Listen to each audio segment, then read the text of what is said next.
Well, Andrew Schulz, he called Kendrick the Taylor Swift of hip hop. He said, Kendrick really is the Taylor Swift of hip hop. No matter what he does, he's still the victim. You know how Taylor's always the victim? She's the biggest in the music history. She's the biggest in music in history, yet she's the victim to the label. She's the victim to Scooter Braun. She's the victim to her boyfriend. And she's still the biggest in the world, and somehow Kendrick is the victim. Listen. I have nothing against Andrew Schulz. Like I say, he's a friend of mine. Kendrick, all them guys are friends of mine. I'm just saying this, bro. Kendrick ain't for the negative shit. So he's not a victim. He's just not going to be negative. Look at J. Cole. J. Cole rides a bike, man. He rides a bike through the city. Have you ever seen J. Cole? If I seen J. Cole in a Mercedes-Benz, I probably would fall into shock. These are the most humblest guys in hip-hop, bro. We've had this conversation before. Listen. I don't agree These with you. are them. Listen. Agree with you. I'm giving you my opinion. You got to let me talk. You got to stop cutting me off, Vlad. Come on. Go ahead. J. Cole rides a bike through the city. When have you seen him with a chain, a watch? Kendrick is the most humblest. These guys are the most humblest guys in hip-hop. So, in the world's eyes, they can't do no wrong, bro. They humble. So, for example, Don Lemon. I had him on my show. I was just on his show a couple of days ago. Mm-hmm. He's worth like $20 million or something, right? Mm-hmm. Me and him were talking before our interview. He's like, yeah, I usually ride a bike when I'm in the city. That's my kind of guy. He's like, yeah. Or I take the train. I'm like, you take the train. That's my kind of guy. You take the train. He's like, yeah. People don't bother you? And he's like, well, people want selfies sometimes, but it's cool. He's worth like $20 million.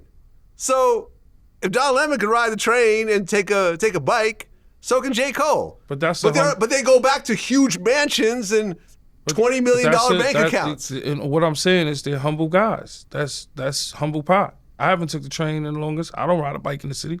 I think it's too dangerous, honestly, between the cabs and the way I actually took Don's advice and tried a bike, and I felt I was risking my life. It was crazy. Shout out to all the dudes that ride bikes in the city that deliver. Yeah, they risk their lives, bro. Them motherfuckers are gangsters. I thought I was going to die. Those are the real, listen, if you ever come to New York City, those are the real gangsters, man. Oh, yeah, the ones on the bikes. If you ride a bike in the city, you're a real bike rider. Yeah, I did it one time. I can't do it. So shout out to everybody who rides bikes in the city, especially for the holidays and all that, doing Uber deliveries and fucking all that shit.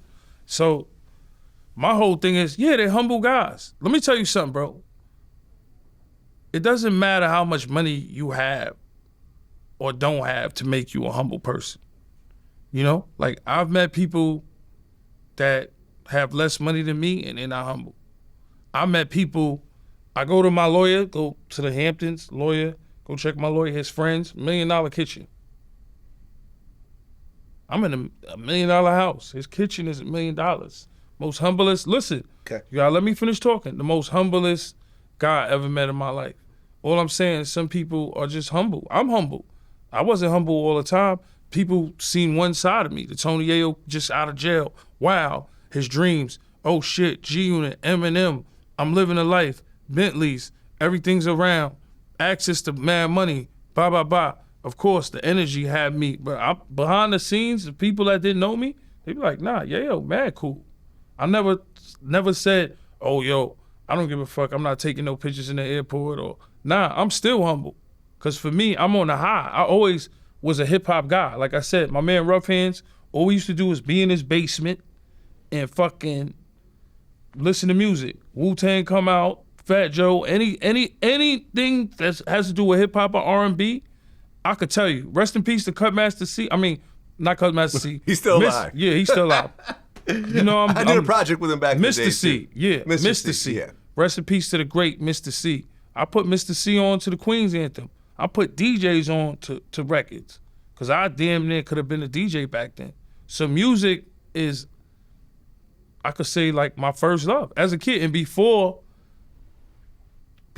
my man, being around my man DJ, even as a kid, me and my brother had the boombox. We Haitian. We had to share it. You know, it was only, one gift. You got to share that. Me and my brother shared the boombox, the double deck boombox. I never forgot it. First tape, Run DMC.